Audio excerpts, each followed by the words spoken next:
नमस्कार, news point लेकर हाजिर हूं मैं राजीव। दोस्तों, सबसे बड़ा देश विरोधी कोई काम आप कर सकते हैं तो वो है वोट चोरी। यह कहते हुए आज नेता प्रतिपक्ष राहुल गांधी ने लोकसभा में बीजेपी, आरएसएस, चुनाव आयोग सब पर जबरदस्त हमला बोला है। अपने भाषण में राहुल गांधी ने देश को बता दिया कि कैसे आरएसएस यानी राष्ट्रीय स्वयंसेवक संघ और भारतीय जनता पार्टी यानी बीजेपी के लोगों को देश की एकता और सद्भावना वाले ताने बाने से चिढ़ है, कैसे way the idea of India के खिलाफ काम कर रहे हैं। लोकसभा में राहुल गांधी के आज के भाषण से बीजेपी खैर मना रही होगी कि अच्छा हुआ कल राहुल गांधी ने भाषण नहीं दिया। कल वंदे मातरम पर लोकसभा में चर्चा थी और दरअसल आज वंदे मातरम पर राज्यसभा में चर्चा हो रही है और शायद इसीलिए खैर मना रही होगी बीजेपी की कल राहुल गांधी ने भाषण नहीं दिया वंदे मातरम पे। अगर कल भी भाषण देते तो क्या होता। आप जानते हैं कि कल लोकसभा में वंदे मातरम पर चर्चा हुई थी जिसमें राहुल गांधी ने भाषण नहीं दिया तो बीजेपी उसे मुद्दा बना रही थी, जबकि प्रियंका गांधी के भाषण से ही बीजेपी हिल चुकी थी। वहीं आज फिर से संसद के दोनों सदनों में यानी लोकसभा और राज्यसभा में बीजेपी बुरी तरह घिर गई। बीजेपी के साथ साथ आरएसएस और चुनाव आयोग की भी घेराबंदी विपक्ष ने कर दी। ये तमाम चीजें आप लोगों ने देखी हैं और इन सब के बीच राहुल गांधी ने जो आज अपने भाषण की शुरुआत की है, जरा वहीं से करते हैं कि क्या कुछ कहा है राहुल गांधी ने, इसको देखते हैं और फिर चर्चा को आगे बढ़ाते हैं। सुनिए जरा राहुल गांधी लोकसभा में क्या कह रहे हैं। And I'd like to conclude by saying that the biggest anti-national act you can do is vote chori. There is no bigger anti-national act that you can do than vote chori. Because when you destroy the vote, you destroy the fabric of this country. You destroy modern India, you destroy the idea of India. So I'd like to conclude by saying vote chori is an anti-national act and those across the aisle are doing an anti-national act. तो सुन लिया आपने, यहां राहुल गांधी ने साफ साफ कहा है कि वोट चोरी जो है वो एंटी नेशनल एक्ट है। और आप जानते हैं कि कल से लेकर आज तक बहुत कुछ यहां सदनों में, दोनों सदनों में हो चुका है। राहुल गांधी ने यहां जो बातें कही हैं और उसमें भी चुनाव आयोग को लेकर जो राहुल गांधी ने घेराबंदी की है उसमें कहीं ना कहीं बीजेपी घिरी हुई है। लेकिन उससे पहले जरा थोड़ा सा आपको ले चलना चाहता हूं राज्यसभा में। आज राज्यसभा में वंदे मातरम पर चर्चा हुई जिसमें मल्लिकार्जुन खड़गे ने बीजेपी को आईना दिखा दिया, तो वहीं इधर लोकसभा में चुनाव सुधारों पर चर्चा की शुरुआत हुई थी। बीजेपी ने तो तय कर लिया था कि शीतकालीन सत्र यानी ये जो विंटर सेशन चल रहा है इसमें भी एसआईआर पर बहस नहीं होने देगी, लेकिन विपक्ष की मांग के आगे उसे झुकना पड़ा और चुनाव सुधार के नाम पर चर्चा शुरू हुई, जिसमें वोट चोरी पर बीजेपी को कई बार घेर चुके राहुल गांधी ने आज नए सिरे से हमला किया और वोट चोरी को राहुल गांधी ने सबसे बड़ा एंटी नेशनल एक्ट बता दिया। राहुल गांधी ने सदन के उस तरफ बैठे लोगों को यानी सत्ता पक्ष पर वोट चोरी का इल्जाम लगाते हुए अपने भाषण को खत्म किया और इससे पहले उन्होंने बीजेपी और आरएसएस के पूरे गेम प्लान को समझाया कि कैसे आरएसएस की विचारधारा को थोपने के लिए काम किया जा रहा है। राहुल गांधी ने गांधी जी की यानी महात्मा गांधी की हत्या का जिक्र करते हुए कहा कि उनके सीने में 3 गोलियां उतारने के बाद अब देश की संस्थाओं पर कब्जा किया जा रहा है। विश्वविद्यालयों के वाइस चांसलर यानी वीसी की नियुक्ति विचारधारा के मुताबिक होने लगी है। अपने मन का चुनाव आयुक्त चुनने के लिए मुख्य न्यायाधीश को नियुक्ति प्रक्रिया में शामिल करने का कानून बदल दिया गया। राहुल गांधी ने बताया कि चुनावी धांधली के सबूत देने के बावजूद कोई कार्रवाई नहीं हुई। इस दौरान राहुल गांधी ने हरियाणा की वोटर लिस्ट में ब्राजीलियन मॉडल का चेहरा होने की घटना भी याद दिलाई तो ओम बिरला भड़क गए। आइए जरा ये भी देख लेते हैं। Second, we have a Brazilian woman who appears 22 times on the voter list of Haryana. Please. No. 22 times this lady appears. एक मिनट प्लीज एक मिनट। आप नेता प्रतिपक्ष है, मैं इस तरीके से सदन की कार्रवाई नहीं चलने दूंगा। कितनी अजीब बात है दोस्तों कि कायदे से बिरला जी को इस बात पर भड़कना चाहिए था कि वोटर लिस्ट में विदेशी मॉडल का चेहरा आया तो कैसे आया, लेकिन इसकी जगह वो राहुल गांधी को टोकने लगे और राहुल गांधी के साथियों को टोकने लगे, विपक्ष को टोकने लगे। यही बीजेपी के काम का तरीका है, जिसकी पोल आज राहुल गांधी ने सदन में खोली। राहुल गांधी से पहले मनीष तिवारी ने चर्चा की शुरुआत की तो उन्होंने भी कहा कि मुख्य चुनाव आयुक्त और निर्वाचन आयुक्तों की नियुक्ति वाली चयन समिति में प्रधान न्यायाधीश यानी सीजेआई को, चीफ जस्टिस ऑफ इंडिया को शामिल क्यों नहीं किया गया है। मनीष तिवारी ने 3 मांगे लोकसभा में रखी हैं। पहली मांग है कि इलेक्शन कमीशन के अधिकारियों के चयन की प्रक्रिया बदला जाए, दूसरी मांग है एसआईआर बंद हो, और तीसरी मांग है कि चुनाव से पहले सरकार जो पैसे भेजती है, यानी जो फ्रीबीज का चलन हो गया है, यह बंद किया जाना चाहिए। यह लोकतंत्र के खिलाफ है। आइए जरा सुनते हैं मनीष तिवारी ने चर्चा की शुरुआत करते हुए क्या कुछ कहा है, सुनिए। और आज मैं बहुत खेद के साथ कहना चाह रहा हूं कि देश भर में एसआईआर पे चर्चा है, कई प्रदेशों में एसआईआर हो रहा है, पर मैं बहुत जिम्मेदारी से यह बात कह रहा हूं कि चुनाव आयोग के पास कानूनी तौर पर एसआईआर करवाने का कोई औचित्य नहीं है। और मैं आपको पढ़ के सुनाना चाहता हूं, जो रिप्रेजेंटेशन ऑफ पीपल्स एक्ट है 1950, उसमें चुनाव आयोग ये कहती है कि उनको जो अधिकार है वो सेक्शन 21 से मिलता है। मैं 21 पढ़ के सुनाना चाहता हूं। The electoral roll for each constituency. Mr. Speaker, sir, kindly mark the word each. Each constituency shall be prepared in the prescribed manner by reference to the qualifying date and shall come into force immediately upon its final publication in accordance with the rules made under this act. अब वो the said electoral roll shall unless directed by the election commission etc. ये दूसरे प्रावधान में है।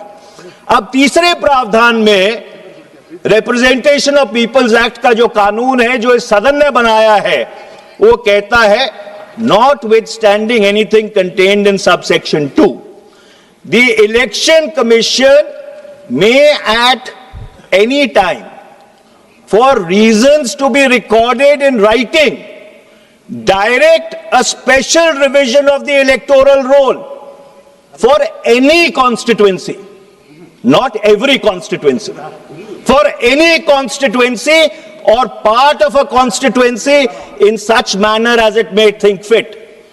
आगे कानून ये कहता है, जो इस सदन ने बनाया है, provided that subject to the other provisions of this act, the electoral roll for the constituency, एक particular constituency, as is in force at that point in time of issue of any such direction, shall continue to be in force until completion of the special revision so directed. अध्यक्ष, इसका क्या मतलब है? इसका मतलब ये है कि ना संविधान में ना कानून में स्पेशल इंटेंसिव रिवीजन का कोई प्रावधान है। ये सिर्फ एक अख्तियार चुनाव आयोग को दिया गया था कि अगर किसी क्षेत्र में कोई गड़बड़ी है इलेक्टोरल रोल के साथ, कोई मतदाता सूची ठीक नहीं है, तो उसको ठीक करने के लिए for reasons to be recorded in writing and reasons to be made public, तो ही आप एसआईआर कर सकते हैं। आप पूरे बिहार के लिए एसआईआर नहीं कर सकते, आप पूरे केरल के लिए एसआईआर नहीं कर सकते, आप पूरे पश्चिम बंगाल के लिए एसआईआर नहीं कर सकते। आप एसआईआर अगर करना चाहते हैं तो हर कॉन्स्टिट्यूएंसी में, हर चुनाव क्षेत्र में अलग अलग जो आपको खामियां लगती हैं, उन खामियों को रिकॉर्ड करके इन राइटिंग उसको सार्वजनिक करके फिर आप कर सकते हैं।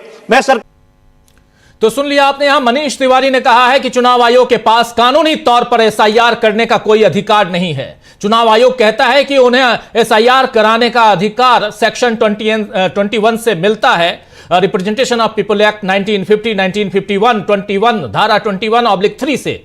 तो मनीष तिवारी ने पूरा सेक्शन पढ़कर सुना दिया, आपने देख लिया, बता दिया कि न संविधान में और न ही कानून में एसआईआर का प्रावधान है। अगर किसी क्षेत्र में वोटर लिस्ट में कोई गड़बड़ी है तो उसे ठीक करने के लिए लिखित में कारण बताकर ही चुनाव आयोग एसआईआर कर सकता है। तो अभी सरकार को यह सदन में बताना चाहिए कि कौन कौन से निर्वाचन क्षेत्र में कौन कौन सी खामियां उनको मिली और क्यों एसआईआर की जरूरत पड़ी। आपको बता दूं कि विपक्ष की तरफ से अखिलेश यादव ने भी आज कांग्रेस का साथ देते हुए एसआईआर में गड़बड़ी की बात की और साथ ही इलेक्ट्रॉनिक वोटिंग मशीन यानी ईवीएम का मुद्दा भी उठाया। आइए जरा सुनिए अखिलेश यादव इस मसले पे क्या कह रहे थे सदन के अंदर। इलेक्शन बैलेट पेपर से होना चाहिए और इसलिए होना चाहिए कि बहुत प्रश्न लग रहे हैं, बहुत उंगली उठ रही है, इलेक्ट्रॉनिक चीजों पे बहुत सवाल खड़े हो रहे हैं और केवल भारत के अंदर लोकतंत्र में नहीं, दुनिया के लोकतंत्र में। और ये जो लोग कुछ कह रहे हैं इलेक्ट्रॉनिक की बात और टेक्नोलॉजी की बात कर रहे हैं, मैं उनसे कहना चाहता हूं कि भारत और जर्मनी की तुलना कर लें, भारत और अमेरिका की तुलना कर लें, भारत की और जापान की तुलना कर लें, हम कहां खड़े हैं।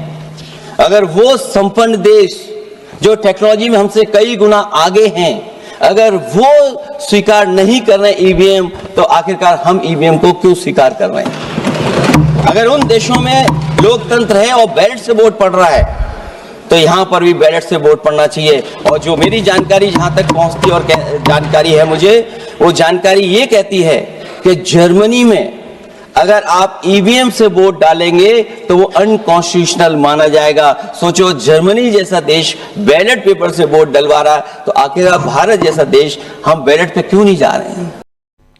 तो सुन लिया आपने, जर्मनी अगर डलवा रहा है अपने यहां वोट और ईवीएम से वोट डालने पर अनकॉन्स्टिट्यूशनल कहलाता है, तो यहां क्यों नहीं। लोकसभा में आज विपक्ष ने जिस तरह से दोस्तों चुनाव आयोग को घेरा है और राहुल गांधी ने तो बाकायदा चेतावनी दे दी है कि हम जब सत्ता में आएंगे तो हम ये सब बदल डालेंगे। इसे सुनकर बीजेपी घबरा रही होगी। वैसे राज्यसभा की तरफ रुख करते हैं जरा।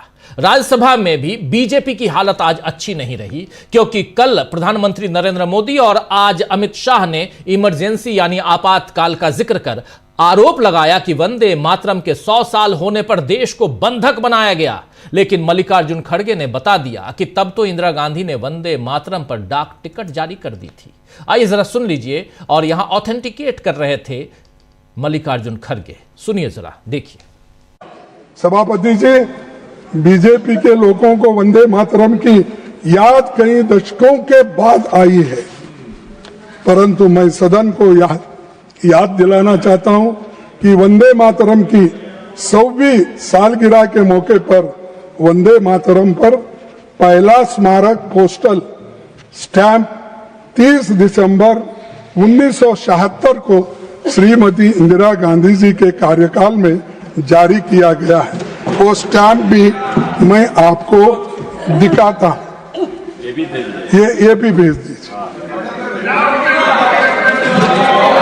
सर।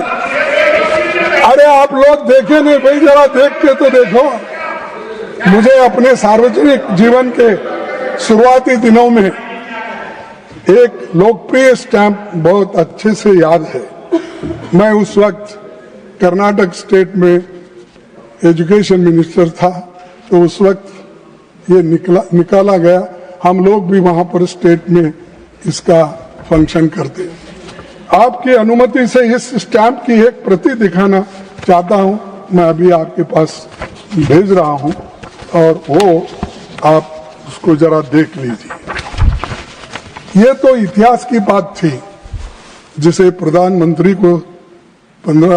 जी को समझना चाहिए था। आज की चर्चा का संदर्भ वही होना चाहिए जो देशवासियों को वंदे मातरम की भावना का सही अर्थ और सम्मान समझा सके। तो इसी तरह मल्लिकार्जुन खड़गे ने नेहरू जी के अपमान पर भी कहा कि उनका कद ऊंचा ही रहेगा, यानी नेहरू जी का कद ऊंचा ही रहेगा और आप नीचे ही रहेंगे। कुल मिलाकर मंगलवार का दिन बीजेपी के लिए काफी भारी रहा और इसी सदन में उधर आम आदमी पार्टी से राज्यसभा सांसद संजय सिंह ने भी जोरदार भाषण दिया, खासकर वंदे मातरम पे। संजय सिंह ने क्या कुछ कहा, जरा उनको भी सुनिए जरा। यह हिंदुस्तान का इतिहास, लेकिन मैं आपके माध्यम से इस सरकार से पूछना चाहता हूं, आपके पुरखे इस वक्त क्या कर रहे थे जब शहीद आजम भगत सिंह वंदे मातरम लगा रहे थे, शहीद सुखदेव वंदे मातरम लगा रहे थे, शहीद राजगुरु वंदे मातरम का नारा लगा रहे थे, शहीद खुदीराम बोस वंदे मातरम का नारा लगा रहे थे। उस वक्त आप क्या कर रहे थे? क्या कर रहे थे आप? वंदे मातरम का नारा लगाकर लोग जेल गए, लाठियां पड़ी उनको। मैं आपके माध्यम से इस सरकार से पूछना चाहता हूं, आरएसएस के 4 लोगों का नाम बताओ जो वंदे मातरम नारा लगा के जेल गए, उनका नाम बताओ। आप 4 लोगों का नाम बताओ, आप अपने 4 पुरखों का नाम आप बताओ। आप नहीं बता सकते क्योंकि आजादी के आंदोलन में आपका कोई इतिहास नहीं, आजादी के आंदोलन में आपका कोई इतिहास नहीं, यही आपकी कुंठा है। तो इसलिए कभी आप कहते हो सरदार वल्लभ भाई पटेल आपके हैं। अरे भैया, सरदार वल्लभ भाई पटेल ने आरएसएस के ऊपर बैन लगाया था, यह रिकॉर्डेड हिस्ट्री है। और जब 18 महीने जेल में रखा गया आरएसएस के लोगों को राष्ट्रपिता महात्मा गांधी की हत्या के अपराध में, जब उनको छोड़ा गया, बैन हटाया गया, तो उसमें शर्त लगाई कि आप राष्ट्रीय ध्वज को मानेंगे, यानी कि आप तिरंगे झंडे को भी नहीं मानते थे। आपने 52 साल तक हिंदुस्तान का तिरंगा झंडा आरएसएस के मुख्यालय पे नहीं फहराया सर, नहीं फहराया। और 3 लोगों ने आरएसएस के मुख्यालय पर जब ये झंडा फहराया, उन तीनों के नाम मैं पढ़ रहा हूं, विजय, उन्मत, दिलीप, इन तीनों लोगों के खिलाफ आरएसएस ने एफआईआर दर्ज कराई। किस अपराध में? कि हमारे दफ्तर में तिरंगा क्यों फहरा दिया। और कितने साल तक मुकदमा लड़े? 13 साल तक मुकदमा लड़े। यह है आपकी असलियत। आप तिरंगे का विरोध करते हैं, भारत के राष्ट्रीय ध्वज का विरोध करते हैं। जो लोग तिरंगे और राष्ट्रीय ध्वज का विरोध कर सकते हैं, वो भारत माता के सच्चे सपूत नहीं है, वो नहीं है हमारे निगाह में। और मैं आपको बताता हूं सर, तो तिरंगे का जो विरोध करते रहे वो भारत मां के सच्चे सपूत नहीं हैं। और यहां पर सच्चे सपूत की बात हो रही है तो बात यह भी हो रही है कि वंदे मातरम जब हमारे आजादी के परवाने लगा रहे थे ये नारा, तब आपके लोग कहां थे, आरएसएस के लोग कहां थे? कुल मिलाकर मंगलवार का दिन यानी आज का दिन बीजेपी के लिए काफी भारी रहा दोस्तों। सत्ता पक्ष के सांसदों ने तंज कस के या राहुल गांधी का मजाक उड़ाकर खुद को ताकतवर दिखाने की कोशिश की, लेकिन दोनों सदनों की चर्चाओं में आज विपक्ष एनडीए पर भारी पड़ा। अब चाहे विपक्षी नेताओं की कई बातों को सदन की कार्रवाई से बाहर किया जाए, लेकिन जनता ने सब कुछ सुन लिया है। उसे अब सरकार कैसे मिटा पाएगी ये देखना होगा।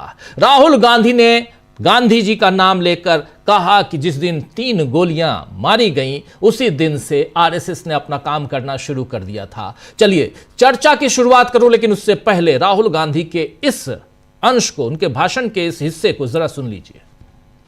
On the 30th of January 1948, 3 bullets pierced the chest of Mahatma Gandhi. Nathuram Godse assassinated the father of our nation. Today, our friends do not embrace him. Today, our friends have pushed him away. He's an uncomfortable truth. But that's not where the project ended. You see, as I said, everything has emerged from the vote. All the institutions have emerged from the vote. So it's obvious that the RSS has to capture all the institutions that have emerged from there. So the project, after Gandhiji's assassination, the next step of the project was the wholesale capture of India's institutional framework. तो गांधी जी की हत्या के बाद जो project था वो पूरे भारतीय इंस्टीट्यूशंस पर कब्जा करना, और इस हिसाब से कैसे धीरे धीरे आरएसएस ने अपनी गतिविधियां बढ़ाई और आज की तारीख में यहां तक पहुंच गया आरएसएस, बीजेपी पहुंच गई कि उसने चुनाव आयोग पर भी कब्जा कर लिया है। यह बात यहां कही राहुल गांधी ने। तो आइए दोस्तों आज चर्चा करेंगे कि क्या विपक्ष के सामने टिक नहीं पाएगी बीजेपी। राहुल गांधी के भाषण से कैसे संसद में मचा बवाल और कैसे चुनाव आयोग के कारनामों की खुली पोल, इसकी चर्चा करते हैं। हमारे साथ कुछ वरिष्ठ